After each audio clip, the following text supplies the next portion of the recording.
Time for the Blunt Ratings. If this is your first time tuning in, this is how the Blunt Ratings work. We take each show and break them down into 5 categories: matches, promos and backstage segments, storytelling, commentary, and the crowd. For each category, each show can get up to 5 blunts. The average score of those 5 categories stands as the official Blunt Rating. Those are the rules. Now let's get right into tonight's edition of the Blunt Ratings.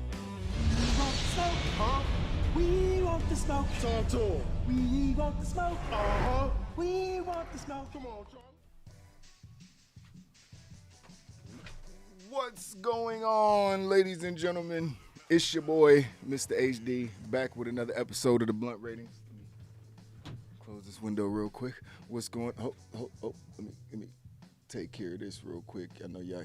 Oh, that's too bright. All right, there we go. That's what I was trying to do right there. Boom! What's going on, everybody? It's your boy, Mr. HD, back with another episode of the Blunt Ratings. This time, we rocking with AEW Dynamite. Shout out to my Oakland Raiders one time. You know what I mean? My Las Vegas Raiders, sorry. You know what I mean? We had a great season. Well, up and down season, but finished it off strong, making it into the playoffs and having a hard-fought battle against the Bengals. We should have won. Refs cheated us, but we here to talk about wrestling, not football. We here to talk about, like I said, AEW Dynamite. It was a interesting night of Dynamite. It was a lot going on, but you heard the rules. You know how the show goes. Break it down in 5 categories.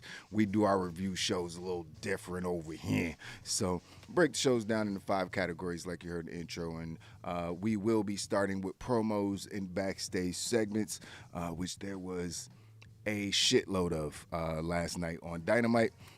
First, the show opened up with probably the most emotional moment of the night when a returning Jon Moxley, someone who was obviously dealing with demons and, had to go to rehab for a little bit and all these different things that you may have dealt with yourself or you have somebody close to you that has dealt with these things. I know I definitely have. So, it's something we could all relate to, so we were all rooting for a healthy return, and he definitely returned looking like he had been in the gym, going crazy, looked like he was about 20 pounds lighter, you know what I mean, looking like the old Jon Moxley again, so he came back, and some fan heckled him off the break, and he told him to go fuck himself live on TV, so there's that, but then he just cut a real impassioned promo that I'm sure did a lot for a few people out there.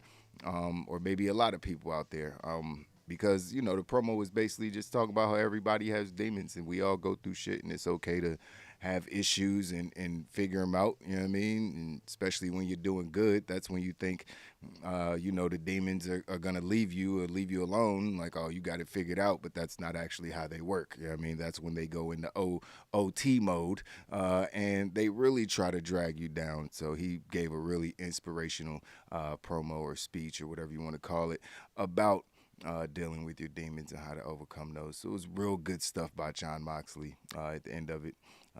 Looked really angry, just shoving things and he flung a water bottle into the crowd that still had water in it. Pretty sure that knocked somebody out cold. But he's, he's Jon Moxley. It's good to see him back. We had MJF and Wardlow cutting the promo. MJF apologized and wished Wardlow a happy birthday, but then told him he's got to dock his pay until Wardlow wins him the TNT title, because Wardlow's in the turn So Wardlow's gonna go win the title and give it to MJF according to his contract. So, anyways, they're obviously building towards that feud, which we gotta hurry up and get to at some point. But MJF has other things he has to worry about. We'll talk about that in a second. Cole challenged Cassidy to a lights out match at one point for next week's Beach Break. We'll talk about how that happened in a bit. The Gun Club beat up Christian backstage. They're looking for a tag team title shot against Jurassic Express. Cody Rhodes probably had the second best promo of the night. And he came out and confused the shit out of me because I still don't know whether he's babyface or heel. He basically came out and said, yeah, y'all love CM Punk, right? Y'all know why y'all love him, right? Y'all realize who was CM Punk the whole time CM Punk was gone, right? It was me, bitch. It was me. So it was, I thought it was a great promo. He was like, I was the one that was fighting for the independent spirit and all these different things while, Punk was, not around in pro wrestling. So I love that promo by Cody. He started, like, the crowd was booing him, doing the go away chants and all these different things. And then completely turned it on their heads and started cheering him and started chanting Cody halfway. I'm like, y'all don't hear yourselves, DC? It's my crowd, my hometown crowd. I love them. You know what I mean? It's like, y'all don't hear yourselves. Y'all can't go from booing him to cheer him. But, of course, everybody's booing him. And Cody's so good that you had to cheer that promo because it was really, really good.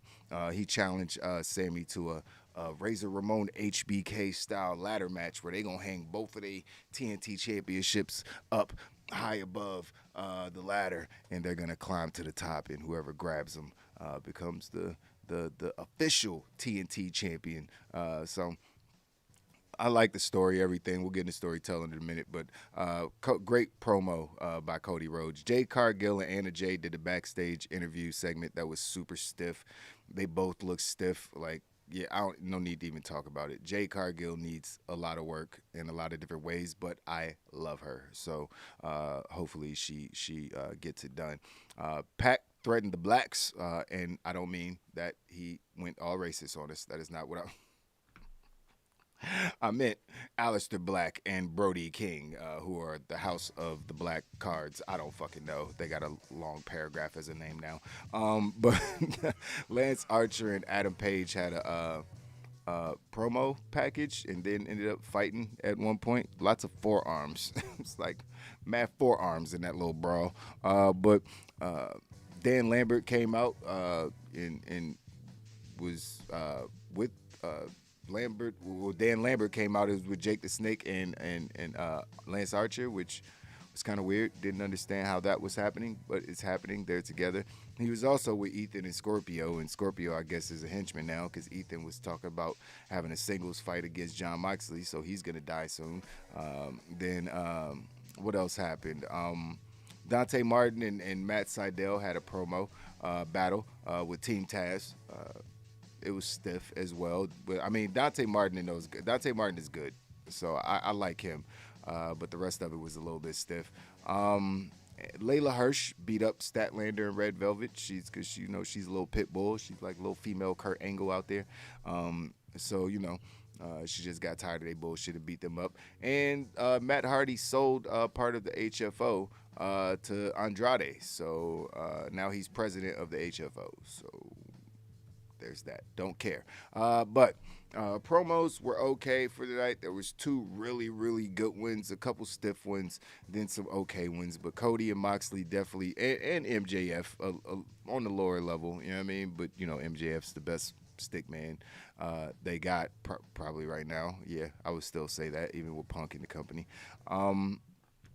And, yeah, so I gave promos and backstage segments 3.75 blunts. I hope you guys agree with me. I think that's fair. It wasn't a 4 blunt night or anything, but those two promos were really, really fire. It was just there was so much talking on the show. It kind of took away from it a bit. But let's move on to matches. Now, the matches, we had a few of them, but we didn't have a whole lot of wrestling. Let me explain why. We had probably one of the best mixed tag team matches I've ever seen. Not going to lie about that. Adam Cole and Britt Baker teamed up. The couple teamed up. to go up against the best friends, Orange Cassidy and Chris Statlander. And yeah, there was Canadian Destroyers. There was a duo Canadian or Panama Sunrises. I'm sorry.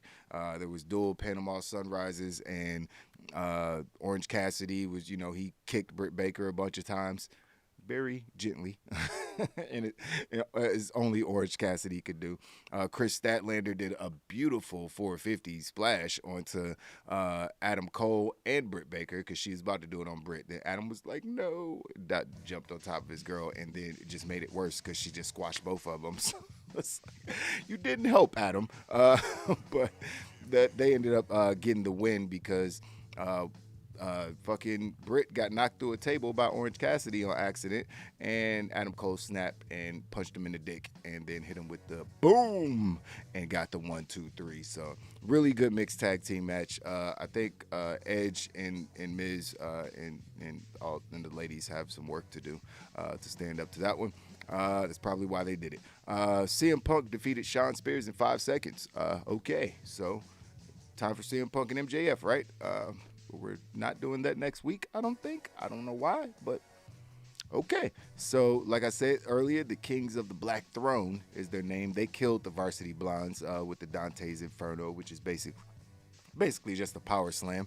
But Malachi Black throws him to Brody King, and then he catches him and does the power slam. I'm like, all right, okay. He almost dropped him this time. That's probably could think of a better finisher, tag team finisher, but whatever. Lance Archer absolutely destroyed Frankie Kazarian until Adam Hangman Page did come out and make the save, and that's when they were giving each other vicious forearm shots, throughout the battle. Then Serena Deeb absolutely murdered Water Wet. I'm sorry, that's not her name. Her name is Sky Blue. She actually... Such a generic name. I'm sorry. She beat her with a much worse version of the pedigree. Serena Deeb's finisher looks a little too dangerous.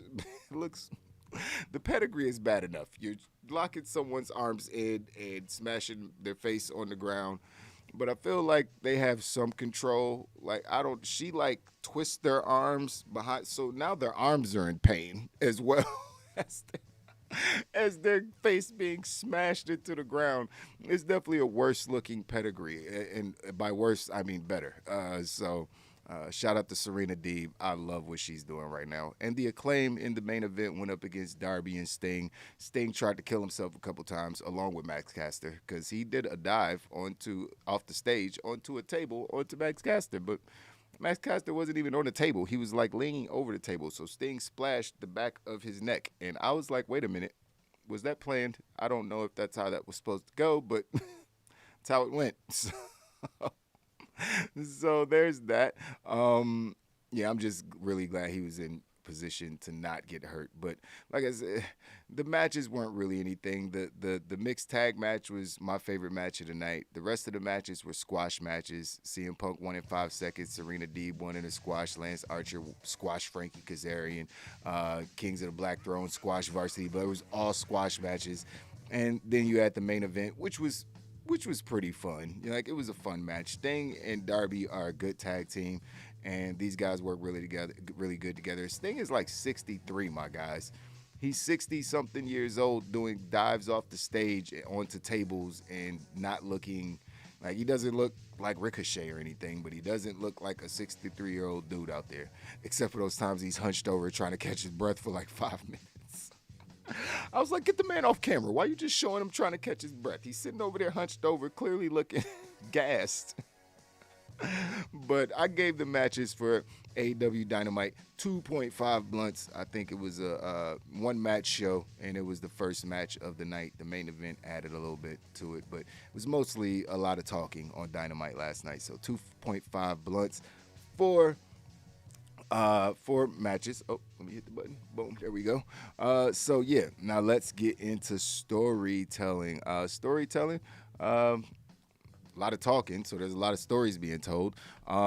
Jericho and Santana Ortiz had a little backstage interview where it looks like they're falling apart, which needs to happen ASAP because Jericho at this point is starting to sound like the senile old guy. Nobody can forget what he did for AEW. But people tired talking about they tired of, Cody Rhodes. Like, they should be tired of Jericho because maybe they're not tired of Jericho because he's been busy putting people over the whole time he's been in AEW. So can't really be too mad at that. But yeah, Jericho, he just sounds like everything he says, he just sounds like an old guy. His theme song is went from super catchy and amazing to sing along to the point I went to Spotify to listen to the song a couple times to now I'm just sick of hearing it. Like, no one wants to hear the song. It's like when you have a song like that's not like a legendary classic song like John Moxley's Wild Thing or something, people going to get sick of hearing that shit. So now they've sung it to their blue in the face. You relished in it. You stopped the song early so they could do it a cappella. All right, people like, all right, man, we did this. We did this last time you were in town, like 9 months ago or a year. This song is still pop. It's not a good song. Every song, not every song, but most songs get old. Even the best songs get old after you listen to them 1,000 times. Then you got to not listen to it for years and then come back to it and realize how great it was. So just everything with the whole Jericho package is kind of falling off. So at this point, I think he's holding people back like Sammy Guevara and Pride and Powerful or Santana Ortiz. Yeah, so I think it's good that they split. I think Eddie Kingston and Santana and Ortiz are a much better trio, all New York guys, all, Latinos. So I think it works. You know what I mean? I think Eddie Kingston's Latino. He might be black and white. I don't know. He's Latino, right? I'm pretty sure he's Eddie Kingston's mixed. Got some Latino heritage in him, some Spanish heritage in him. So I like those stories, but Chris Jericho, breaking up with his squad. Cody and Sammy doing the HBK and Razor thing is cool. No more obstacles for CM Punk as he took out Shawn Spears in a couple seconds with the GTS. So looking forward to seeing what happens with him and MJF. Lambert with Jake Roberts and Archer, who beat him up the last time. I don't know what's going on with that and why they need Lambert if Jake is already his man. Anyways, what's Pac doing? I don't know what Pac's doing. Some people there was rumors he might be joining the House of the Black House, the house with the black windows. I don't know. But he apparently is going after these guys. He's still blind from the black mist, even though no one else that got hit with the black mist is blind. So apparently Pac has really, really sensitive eyes. So Andrade, in my opinion, is back lost in the shuffle because he got with the most irrelevant team that is on Dynamite. Dynamite is, or AEW in general, is a bunch of stables. And I think the HFO has been rendered irrelevant. And that's unfortunate for, Private Party and, on a lower scale 2.0. But some of these old guys, like Sting is doing the best job out of all of them. He don't talk too much. He stays out the way. He just does what he did. Like the old guy, like Jericho and Matt Hart, these guys want to be the faces of their group. They want to do all the talking. They want to be in the main event. Like, nah, man, let them build those guys up and then separate them. Like Private Party should have been turned on Matt Hardy like months ago or something. Like, Santana Ortiz, this whole inner circle thing they've been teasing a breakup for a year, for maybe not that long, but a long time. Just get it over with. I'm glad they're finally following through with that. So Andrade just feels like he's back lost in the shuffle now that he's with Matt Hardy, and it's just like, I don't know. He just like, it feels like he needs someone to cut promos for him, and they're just pairing him with anybody at this point. Serena Deeb is a monster. I love that story that they're telling. She's just destroying everybody. I don't know if Hikaru Shida is going to get another match against her, but Serena Deeb needs to be the women's champion. Like, she needs to be the AEW women's champion, or she needs to be the one to beat Jade Cargill, because I can't imagine anyone else beating Jade Cargill, honestly, in that women's division outside of Nyla Rose or Serena Deeb. I can't really take any of the other people in the women's division seriously. Maybe Chris Statlander. Maybe if they build her up, friend of the channel. So I would like to see Chris do it because Chris is out. That 450 splash was immaculate. Like, she's clearly one of the best, if not the best, athlete in the women's division. She is the best athlete in the women's division. What am I saying?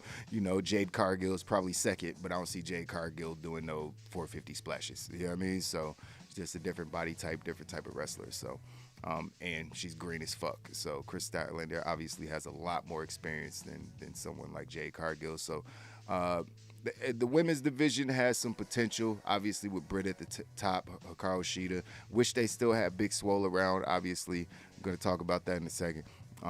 But it is what it is. The AEW tag team division is incredibly loaded. That's also something I think I'm going to continue to point out because it's just so noticeable, especially when you look at the tag teams who aren't even arguing about the tag team titles, like Ethan Page and Scorpio Sky and all these others. So many tag teams and so many crews. Prime Powerful, like, yo, we got to go after the tag title. Like, it's so many tag teams, good tag teams. I don't know why WWE can't figure out how to do this. Whatever. Yeah, I love the story that Sting and Darby are telling. Sting, still having it, as they say. You still got it. And Sting definitely still has it. I think I saw somebody in the chat. Yeah, Sting is having too much fun. He is definitely having fun being away from the spotlight for so many years and never really getting his. This is what WWE should have been doing with him. Like, I mean, it's obvious, but they just wanted to bring him back so they could bury WCW some more. Which is how they operate, how they'll always operate. There's no point even getting mad about it. But I gave storytelling for the night 3.75 blunts. I thought there was a lot of good stories being told on Dynamite, building up to the beach break, which is in the middle. It's snowing outside right now, but they're having a beach break. So cool. We're going to have a beach break next week. So 3.75 blunts for storytelling. Now, the commentary team was really good last night, as always. My favorite commentary team because of one man and one man only. Tony Schiavone is the commentary lord and savior. I think that anybody else who says anything else just doesn't know what talking actually is or being entertaining actually is. Tony Schiavone absolutely hates MJF. His comedic timing is impeccable every time he talks about MJF for someone he doesn't like or even someone he does like. I think the funniest part of the show on commentary, though, was Excalibur talking to Tony during the first match because Britt and Adam Cole kissed. And Excalibur was like, he looked at Tony. He's like, I'm sorry you had to see that, because Tony and Britt kind of, and now Adam's there, and now it's awkward. So he's sorry you had to watch them kiss. Tony's like, Tony mad as shit. Adam came and took his bitch back. He was like, she was mine, but she was mine. So I gave the commentary team 4 blunts because they are amazing. I love them. They are great. So it is what it is with the commentary team. And the crowd. What do you think I'm gonna get of the crowd? The crowd was in DC, man. We're not out here to play. It's 5 blunts for the crowd. I'm not playing no games. I honestly forgot they were coming to DC, or I would have been at the show. I turned the show on. I was like, wait a minute, they're where? Wait a minute. Oh shit. That's 15 minutes away from me. So yeah, I would have went to the show, but I totally forgot that they were doing it, and it was freezing cold last night. So I was like, I'm just gonna watch it on my TV. How about that? So overall, we got a blunt rating of 3.8. That is a silver blunt. I'm gonna have like the blunt pop up with the confetti and everything, or I'm gonna have some animations here in a second. I'm talking to my designers trying to get those things. We're still tidying it up, getting everything tight with the blunt ratings and how everything goes. So I hope you guys like the new format and how we doing it and everything. I could only do this stuff live because I can't interact with you guys when I do those pre-recorded fucking shows. And the only reason I'm talking about wrestling is so I can get on here and rap with you guys and have some fun with you guys. So, yeah, man, Kid Get Money, Gruss, what's up? Thanks for being in here. You already know what it is. Kid Get Money said Jericho has fallen off. I agree, my guy. I agree. I mean, he's 50-something years old. I mean, it's time. You know, he transitioned. He did so much for AEW. He transitioned straight from WWE, or to New Japan, then to AEW. It's like we haven't had a break from Jericho. He needs to go away for a couple years, and then maybe if he wants to come back and have one more run, then maybe that might work. Yeah. So, Gruss, what up? When will Raw get a platinum blunt? Ain't nobody getting a platinum blunt. I guess a platinum blunt would be over a 5 if we ever do anything over a gold blunt. But I don't know if there's any show that will ever, like TV show. I think it's almost impossible. Maybe a pay-per-view, like a short pay-per-view, could get higher than a 5 if there's a pay-per-view where there's all 5 blunt matches, and then there's some match that's a 6 blunt match or something that's just showing Daniel Bryan versus CM Punk or some shit like that. And it's possible. It's possible that any show, but Raw, no, that's never gonna happen. Stop dreaming. Don't hold your breath because you might die. So. Yeah, I don't see Raw getting I'll be happy when Raw consistently gets gold blunts, but it is what it is. Jericho will always be mid-card, facts. Nah, man, Jericho was, not always. He was main event for that first year of AEW. That's why he was the champion. He was main eventer in New Japan, but yeah. I mean, he was a main eventer in WWE. He beat The Rock and Stone Cold on the same night. He was like the fourth wheel in that story, but hey, he won. So there was that.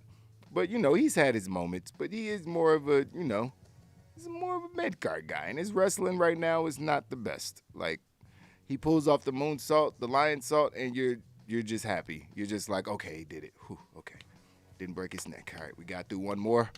So let's stop doing that now. So you're always worried. It's like Goldberg with the jackhammer. You're just worried when these guys do certain moves and they're in their 50s, and it's just like, you probably shouldn't be bouncing off the ropes and flipping backwards anymore with a beer belly. You know what I mean? Kevin Owens is a different specimen, and he's like 30. He's not 50, so it's just a little bit of a difference. So, yeah, man. Good Dynamite last night. Not the greatest Dynamite, but a good Dynamite. Like I said, more of a main event guy, Jericho or Kurt Angle. That's not a real question, is it, Gruss? That's not a real. Stone Cold Beer Truck versus Kurt Angle Milk Truck can get a platinum blunt. That's facts. I would love to see that if those two actually came back, that would have to be the match because no one wants to see him wrestle at this point. Even though there's rumors about Austin coming back in Texas in a few months, I'm really thinking about going out there for WrestleMania and seeing WrestleMania in Texas Stadium. It's another 2-night show. I've never been to AT&T Stadium since they built it, whenever it was a few years ago, and I think my wife's never been to a WrestleMania. My son, I don't even know if he could go with all the pyro and stuff, but it's such a big stadium. He might be able to go. I don't know. But obviously, if my wife goes, my son's going to have to go. But so, yeah, I would love to take the family to a WrestleMania this year, especially in that stadium. So, yeah, we'll see. We'll see. But Austin showing up, he has to be there, obviously, right? It would be really stupid. He does a podcast where he's still signed to a Legends. Austin's going to be at WrestleMania. Now, whether he has a match or gets physical, that's another story. So we'll see. Yeah, but to answer your question, Gruss, which isn't really a question, it's Kurt Angle. Obviously, Kurt Angle is one of the greatest Jericho is one of the greatest wrestlers of all time. What am I saying? But Kurt Angle is one of the greatest in-ring performers. You know what I mean? It's like it's a different breed. You know what I mean? It's a different breed. I'm going to Revolution in Orlando. What's Revolution? Is that Impact? Impact Revolution? No. AEW? Is that AEW pay-per-view? So many fucking pay-per-view names. Jerry should sell AT&T Stadium to WWE since Cowboys. Oh, man, shout out to all the Cowboys fans who never win anything, man. Y'all be with y'all team, though. Y'all, man. Y'all loyal as fuck. Y'all not that smart, but y'all loyal, man. All y'all Cowboys. Man, we gonna win the Super Bowl every year. I'm a Raiders fan. I never go into the season like, yo, we winning it this year. We winning the whole thing. It's about 3 teams that could actually legitimately go into the season saying that, even if they don't. Like, you actually believe it when they say it. It's whatever team has Brady, whatever team has Aaron Rodgers, and then maybe sprinkle in one more team. You know what I mean? Who has the best defense or some shit. It's like everybody else is just you hoping and praying. You know what I mean? So, yeah, Cowboys fans are always funny to laugh at, though. I'm a Jags fan. I'm just lucky we still have a team. Hey, you know what? You're a Jags fan, kid. Get money. Hey, bro, I'm a Jags fan. I'm a Jags fan, too. Look at that. Look at that. Look at that. We wouldn't even had a game against the Bengals if it actually, yes, we would have because we won. But, it would have been tight. We might actually, will we have? I don't think. No, we wouldn't have had a game against the Bengals. We made the playoffs because y'all beat the Colts. Good job. You know what I mean? We beat the Colts, but then y'all beat them. And it was, nobody thought we was going to beat them. Then nobody really thought y'all was going to beat them, but we needed y'all to beat them so that we could get hits. And y'all did y'all thing. So shout out to the Jags. Yeah, I mean, shout out. And they got that whack-ass coach out of there, so that was good for them. Yeah, Raiders fan, Al Davis is gone. I hate to say luckily Al is gone because he's only gone because he's dead. But we are a much better franchise now that Al is no longer over us, But Al is a legend. I'll always have a soft spot in my heart for Al Davis. I mean, what he did for coaches and minority coaches. Flores, Art Shell, we don't even have, he changed football, you know what I mean, for black people in general. Al, the white dude, skinny white dude, you know what I mean, looked like a mob member, you know what I mean, he was the first dude to hire a Spanish dude as a head coach, black dude as a head coach, won 3 Super Bowls. I'm not about to sit up here and speak bad on Al Davis' name, but the last 10, 15 years was a struggle, it was stressful, very stressful, but you gotta, if they didn't steal one from us, we wouldn't have these things to say about Al Davis. We would have won the Super Bowl. Tom Brady might not ever exist as he does. And, the Tuck rule wouldn't have been created and destroyed within a 17-year span. But it is what it is. They stole that Super Bowl from Al. That's probably why he died. He was heartbroken like many of us. And we still haven't recovered, 17, 18 years later, especially now that they've decided to remove the Tuck rule and just rub it in our faces a little bit more. So we lost the Super Bowl to a rule that doesn't even exist anymore. Anyways, it's a wrestling show where you get me all emotional right now. Once Jerry is gone from the Cowboys, will rise. I mean, who knows? Who knows? Yeah, Jerry's in the way. He only hires coaches who are yes men and don't really know how to coach because McCarthy is, man, he's bad. He's a really bad coach. Anyways, guys, good talking football with you guys. I be wanting to talk about football. I was thinking about starting a Raiders podcast. Like my boy Authentic does a Giants podcast. I was thinking about having a Raiders podcast and talking football. I might do that next season, just during the season, talk some football or at least some fantasy football because I got second place in one of my leagues this year, made $1,500. So I was excited about that. But I've been playing fantasy football for 15 years now, so might actually do that next year. But the wrestling is the wrestling. I appreciate you guys as always for sticking around, man. I'll be back. I might end up doing the news this week, so I might be right back tomorrow with a news segment. There's a whole lot of news. This Mustafa Ali shit and them blocking Finn Balor. There's so much shit to talk about when it comes to it, but I got to make sure that the guys are going to be, going to be around. Kids say we ready for a football podcast. That would be kind of dope, right?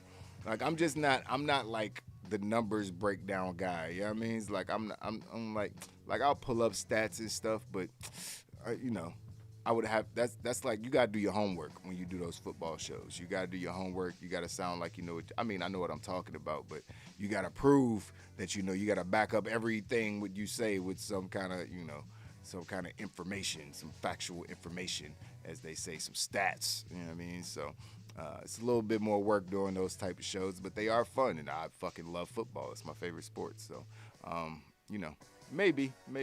But now it's WrestleMania season. The Royal Rumble is next week. We're going to do predictions. I don't know who's going to be around, but I'll definitely be predicting WrestleMania or Royal Rumble leading up to WrestleMania. It's WrestleMania season. It's supposed to be the best time for pro wrestling right now. WWE, with the morale and everything's going backstage right now. I don't know how we could even really say that. Nick Khan is kind of just going crazy backstage and just making things as uncomfortable and unfun as possible for people. And everyone who leaves just says, yeah, it wasn't fun anymore. We heard Scotty 2 Hotty just say the same thing, and they were trying to have the coaches dye their beards and look young, like they're fucking coaching. Why do you care what they're not even on? What the fuck is this? Like, you want the students to respect the coaches, so you want the coaches to look like the student? Is that what Nothing they do makes sense. Nothing. But this is the news show. Yeah, so I'll talk to you guys soon, man. And we'll be back on Saturday for sure for the SmackDown and the Rampage blunt rating. So I'll see you guys then. All right? Deuces. Like the video, subscribe to the channel, and hit the notification bell to know when we go live next. Follow us on Twitter and Instagram at Wrestling on We, and thanks for watching.